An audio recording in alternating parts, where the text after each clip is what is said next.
Back in 2005, developer Volition were tasked with making a Punisher video game for THQ and Marvel. The name Volition probably rings a bell as they created a little game franchise called Saints Row, which actually isn't that surprising as the Punisher and the first two Saints Row games are pretty similar. Going back to 2005 though, no Marvel character really had their own game besides Spider-Man, which by the way was doing fantastic as Spider-Man 2 just released the year before. So Volition definitely had a lot to go up against in terms of making a game that critics and fans liked. One way they did this is by making a unique story. The Punisher isn't your standard movie tie-in game. While it does contain some missions that tie into the movie, for the most part, the game actually follows some of the Punisher comics instead. Also, speaking of the movie, Thomas Jane, who played the role of Frank Castle, actually voiced the Punisher in this game, which definitely goes to show his love for the character. I mean, the dude even worked on a Punisher short film a few years back, even though it wasn't officially produced by Marvel or Fox. But going back to the game, I honestly think he did a perfect job voicing the Punisher. Sometimes with movie tie-in games, you can often tell actors are just doing it for a paycheck and don't really care, but it's clear Thomas wasn't phoning it in. He really sounds like the Punisher. I mean, he is the Punisher. And Volition knew that and really wanted to stay true to the character, so you'll notice this game is pretty violent. In fact, the ESRB originally gave it an adult-only rating, so Volition had to go back and make the game less violent, specifically in the interrogation scenes.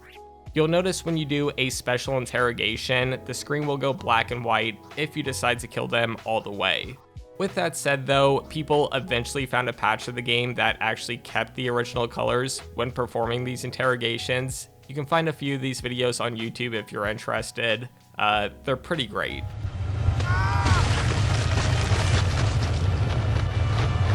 Never got his name. I'll just call him Chuck. But let's move on to gameplay more specifically. You basically start the game with a shotgun and pistol, but as you progress through the levels, there's more variety of guns, and you can even get body armor. One very cool feature is you can actually dual wield most weapons, so if you want to break into a room holding two shotguns and mow people down, you can do that. In addition to mowing people down, you can also perform quick kills, and there's a ton of different animations, which was definitely cool to see. I feel like every gun and weapon in this game have a unique takedown as well, which kind of makes it fun to switch up the gunplay. If you don't want to perform quick kills, you can also interrogate people or use them as human shields. Interrogating normal enemies doesn't really do anything. They never really give out any information unless they have a skull above their head. When they do add this skull icon, they'll provide more information about the mission, whether that be an enemy's location or more insight into what's happening. Generally speaking, when there's an enemy with a skull above their head, you'll also have the chance to perform a special interrogation, which I talked about earlier.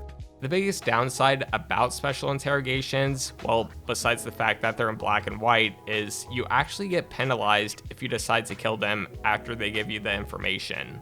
I'm pretty sure this all goes back to the ESRB and that adult-only rating. If Volition rewarded players for killing enemies in a very gruesome way, that obviously wouldn't be good for the game's rating. But I still think it's pretty stupid to have a negative impact because it's something the Punisher would do. With that said though, special interrogations are still fun to perform just because there's so many. You can definitely tell a lot of time went into them as each mission will have a few different ones. Gunplay on the other hand is your standard third-person shooter. If I had to compare it to something, it would honestly be the earlier Saints Row titles, just with even more blood and violence, if you can believe that. One big difference though is you can sort of aim freely at enemies. This mechanic definitely feels like the older GoldenEye games or any of those shooters that you'll find at an arcade. Although, sometimes I did notice I would be aiming at an enemy but the hit detection was off just by a little bit. Like I mentioned earlier, you can also use enemies as human shields, and that's probably the most efficient way to pass levels as you'll take way less damage. The enemy AI can actually be pretty damn good when they're in the distance and shooting from buildings, but when you're up close to them, it's pretty hit or miss. Sometimes they just won't see you at all. Other times they'll give up right away because they're scared, and I get that, it's a cool feature.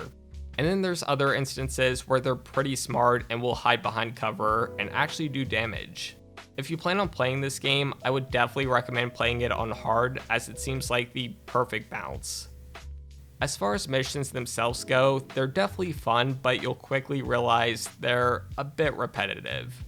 Sure, you'll kill enemies in different ways, and they try to make it better by switching up the locations, but at the end of the day, you'll enter one area, kill a bunch of people, enter another area, kill more people, and so on until you trigger a cutscene and head back to your apartment. Speaking of the apartment though, it would have been really cool to actually walk around in it instead of just moving a different camera to the next menu. In these menus, you can change out your weapons, upgrade some skills, which there's a surprising amount of, and you can also enter cheat codes. Remember back when every game had these? The good old times. All in all, The Punisher is a very underrated Marvel game. I never really hear people talk about it, which is a shame because it offers a unique story and gameplay experience, especially when compared to games of that time. Can it feel a bit repetitive at times? Sure, but it's a ton of fun to play, and you can tell the devs really cared about this license. It's pretty sad that even though this game was considered a commercial success, they never went on to make a sequel. Maybe one day Volition will remaster this game though. Who knows? I would definitely buy it in a heartbeat.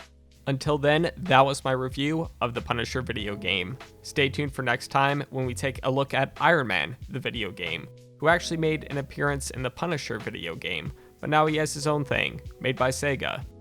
It's not that good. See you later.